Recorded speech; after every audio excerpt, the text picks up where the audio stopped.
मुस्लिम मौलानाओं का सबसे ज्यादा ऐतराज मदनी के उस बयान को लेकर है जो उन्होंने सीएए और एनआरसी को लेकर दिया।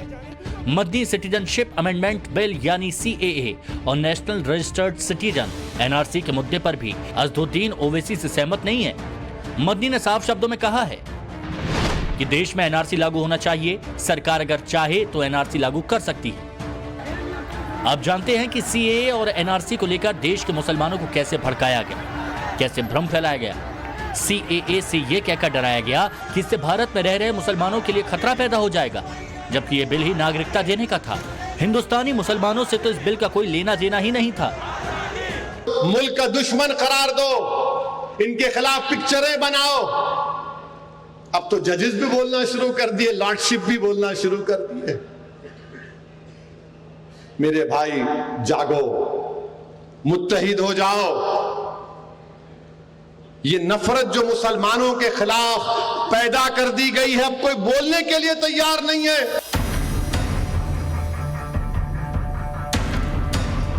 सीएए और एनआरसी का समर्थन करने वाले मौलाना मदनी के बयान के बाद अब उन पर बीजेपी परस्त राजनीति करने के आरोप लगाए जा रहे हैं। मदनी को लेकर विरोध के स्वर बेहद तल्ख हो गए।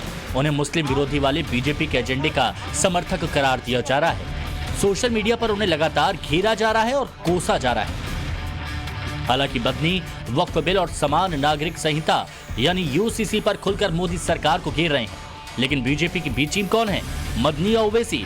इस मुद्दे पर बहस का दौर जारी है। मदनी के बयान के बाद में उनके बयान देने के बाद में दारुल देवबंद ने भी अपना मौक़िफ़ जाहिर किया, हमारे बड़े बड़े उलमा कराम ने अपना मौक़िफ़ जाहिर किया। इस वक्त हालात ये बयान देने के नहीं है।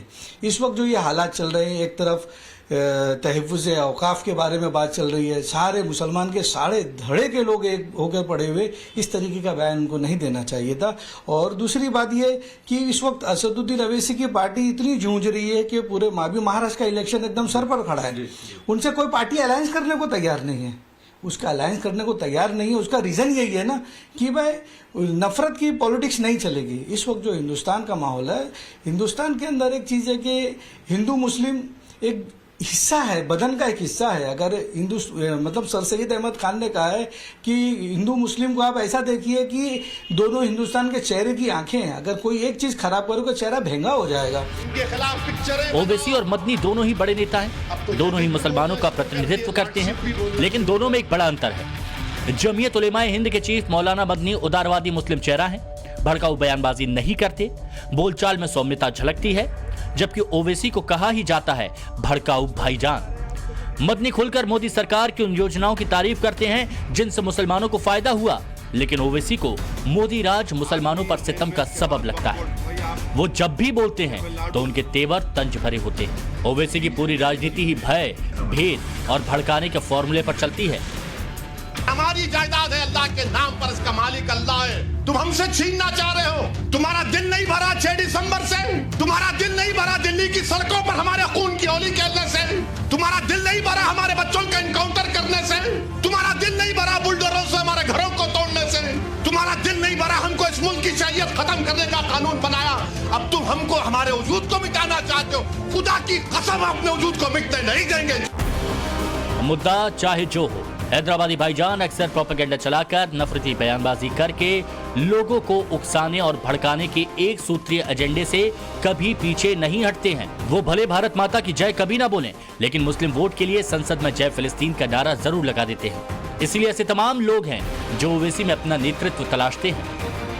डॉक्टर असदुद्दीन अवैसी एक बहुत अच्छे लीडर हैं और उन्होंने कौम को जागरूक किया है, चाहे वो सीएए का मसला हो या एनआरसी का हो या कोई भी मसला हो, वो हर मसले में खुलकर बोलते हैं।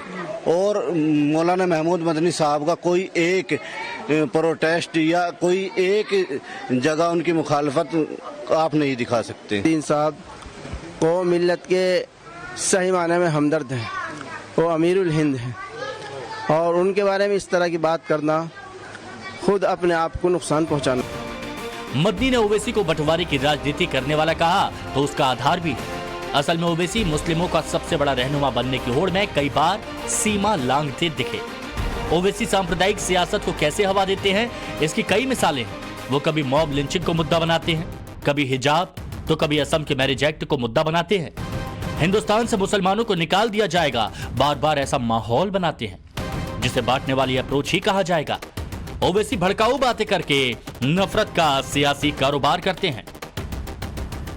मौलाना महमूद मदनी साहब ने जो बात कही है असदुद्दीन ओवैसी साहब के ताल्लुक से, उन्होंने 100% बात सही कही है।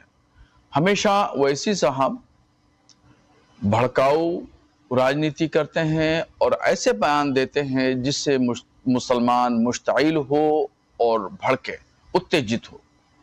तो दरअसल हिंदुस्तान की राजनीति इस तरह नहीं हो सकती। भड़काऊ बयान दे करके, मुसलमानों को उकसा करके, उत्तेजित करके हिंदुस्तान की राजनीति हो या गैर हिंदुस्तान की राजनीति, ना ये अखलाकन जायज़ है और ना शरन जायज़ है, ना हिंदुस्तान के हालात इस बात की इजाज़त देते हैं। हेट स्पीच ओवैसी की राजनीति का बेस है। मुद्दा चाहे जो भी हो, हैदराबादी भाईजान सिर्फ मजहबी लाइन लेंथ पर ही सियासत करते हैं। ये बात भी सही है कि ओवैसी न जाने कब से हिंदू मुसलमान वाला नफरती चिराग घिसे जा रहे हैं, लेकिन उससे उन्हें अभी तक कुछ खास हासिल नहीं हुआ। मुसलमान करने के बावजूद अब तक कामयाबी का जिन्न नहीं निकला। यानी संकेत साफ है कि मुसलमानों ने ही ओवैसी की भड़काऊ आइडियोलॉजी को नकार दिया। और ठीक यही बात मौलाना मदनी ने भी कही है। हाल ये कि एक तरफ इहानत रसूल का वाकया हो रहा है, दूसरी तरफ मस्जिद पर यलगार, तीसरी तरफ औकाफ जायदादों को खतरा, चौथी तरफ यूनिफॉर्म सिविल कोड का शोशा, पांचवी तरफ मॉब लिंचिंग की वारदातें, जानो माल का अदम तहफ्फुज, बिखरती हुई इस्मतें, लुटती हुई इज्जतें, और फिर फलस्तीन में खून और वहशियत और बर्बरियत का वो नंगा नाच जो हमारे दिल का नासूर बना हुआ है। क्या ऐसे संगीन वक्त में इस बात की गुंजाइश है कि हम मामूली मसाइल पर इख्तिलाफ करें, हम आपस में एक दूसरे से झगड़ें? ओवैसी देश के सभी मुसलमानों के नेता नहीं है। उनका जनाधार सिर्फ हैदराबाद तक सिमट चुका है। इसकी पुष्टि तो आंकड़े भी करते हैं। 2019 में पार्टी के 2 सांसद थे। 2024 में ओवैसी अकेले रह गए। बीते लोकसभा चुनाव में तो ओवैसी की पार्टी AIMIM को महज 0.22% वोट मिले। ओवैसी घूम घूम कर तकरीर करते हैं कि भारतीय मुसलमान मोदी पर भरोसा नहीं करते, लेकिन सोचने वाली बात यह है कि जिन 18% मुसलमानों की राजनीति ओवैसी करते हैं, उनका 1% वोट भी उन्हें नहीं मिलता। बीते लोकसभा चुनाव में आधे फीसदी से भी कम मुस्लिमों ने उन्हें वोट दिया। इतना ही नहीं, जिन राज्यों में ओवैसी ने हाथ आजमाए वहां भी उन्हें बुरी तरह मात खानी पड़ी। 2021 के पश्चिम बंगाल विधानसभा चुनाव में ओवैसी की पार्टी को सिर्फ 0.2% वोट मिला। 2022 में यूपी के विधानसभा चुनाव में AIMIM को 0.49% वोट मिला। 2023 में हुए कर्नाटक लोकसभा चुनाव में ओवैसी को 0.02% वोट मिला। जितना ओवैसी ने हिंदू मुसलमान किया, मजहब के नाम पर विचारधारा को बांटने की कोशिश की, उतना ही मुस्लिमों ने उन्हें नकार दिया। और यही बात मदनी ने कही, जो ओवैसी के समर्थकों को बहुत बुरी लगी। महमूद मदनी साहब की वजह से जमीयत 2 हुई और महमूद मदनी साहब जमीयत से आज रिजाइन दें, सदारत से आज इस्तीफा दें। महमूद मदनी साहब फिर पार्लियामेंट का, विधानसभा का चुनाव लड़ें। उससे महसूस हो जाएगा ओवैसी साहब में और महमूद मदनी में क्या फ़र्क है। दूसरी चीज़ यह है, मतलब जो है बैरिस्टर असदुद्दीन ओवैसी साहब ने जिस दिन से चुनाव लड़ना शुरू किया है, उस दिन से आज तक एक मरतबा नहीं हारे। और मौलाना महमूद मदनी ने 1 मरतबा चुनाव लड़ा था। मैं शायद कम पढ़ा लिखा हूँ, बता दें, 2 मरतबा चुनाव लड़ा है। उनसे मालूम कीजिएगा दानिशमंद लोगों से, को आपको कितना वोट मिला था। के खिलाफ पिक्चरें बनाओ। ओवैसी और CAA NRC पर जो मदनी ने बोला है, उस पर उलेमा फिलहाल 2 धड़ों में बटे नजर आ रहे हैं। कुछ उलेमा मदनी पर बीजेपी प्रो होने का ठप्पा लगा रहे हैं। वो मदनी की दारुल उलूम की सुप्रीम पावर कमेटी मजलिस-ए-शूरा से सदस्यता खत्म करने की मांग तक कर रहे हैं। लेकिन मदनी वो शख्स हैं जो खुलकर अपनी बात रखते हैं। अगर वो ओवैसी को राजनीति में अशरा कहते हैं, तो मोदी के राम मंदिर के उद्घाटन में जाने पर सवाल भी उठाते हैं।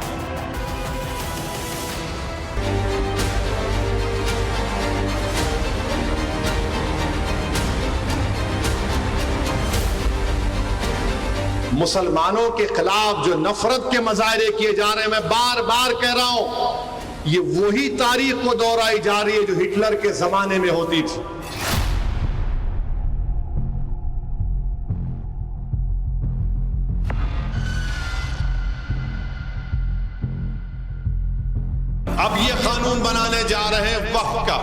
ये वफ़ को मजबूत बनाने के लिए नहीं, अगर पूरी दुनिया में अगर कोई झूठों का सरदार है तो उसका नाम नरेंद्र मोदी है।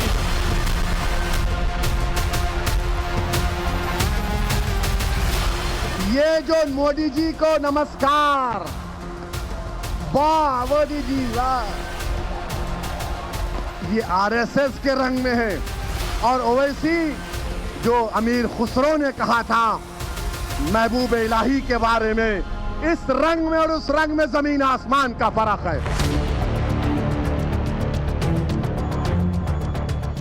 तलवारें खिंच गई, तकरार बढ़ गई है, बयानबाजी का दौर नॉनस्टॉप जारी है, सोशल मीडिया पर ट्रोलिंग भी शुरू हो गई है। रसूल का वाकया हो रहा है, दूसरी तरफ मस्जिद पर यलगार। आमने सामने हैं देश के दो सबसे बड़े नामचीन मुस्लिम नेता, AIMIM के चीफ असदुद्दीन ओवैसी और जमीयत उलेमाए हिंद के चीफ मौलाना महमूद मदनी।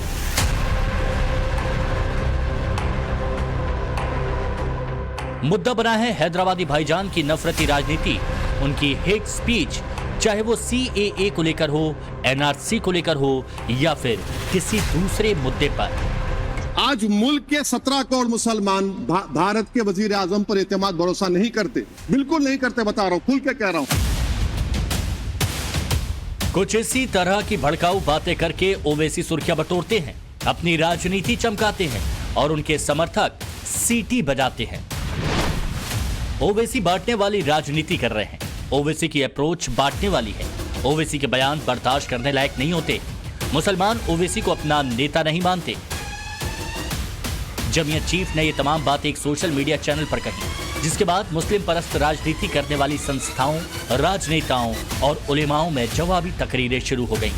फिलहाल तो हैदराबादी भाईजान पर बयान देकर मदनी चौतरफा घिरे नजर आ रहे हैं। ऐसा महसूस होता है उनके सारी बाइट्स से और सारे में बयानात से कि वो किसी एजेंसी के लिए काम कर रहे हैं मुस्तकिल तौर पर। जो मुसलमानों के साथ इस वक्त जो कुछ हो रहा है, मस्जिदें महफूज नहीं है, मदरसे महफूज नहीं है और उनकी जान और माल से खेला जा रहा है, औकाफ का झगड़ा शुरू हो गया है।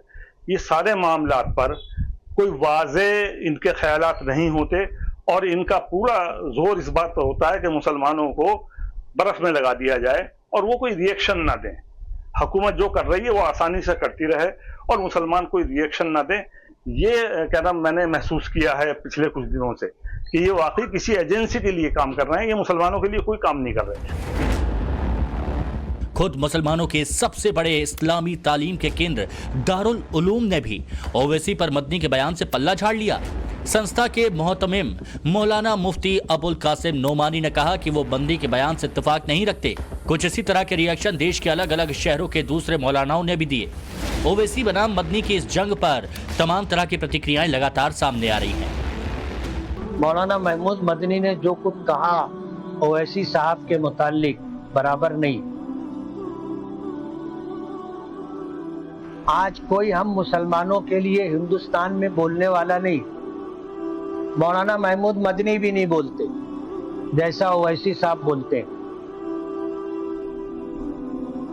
मेरे साथ पढ़े हुए हैं, बल्कि मुझसे पीछे थे,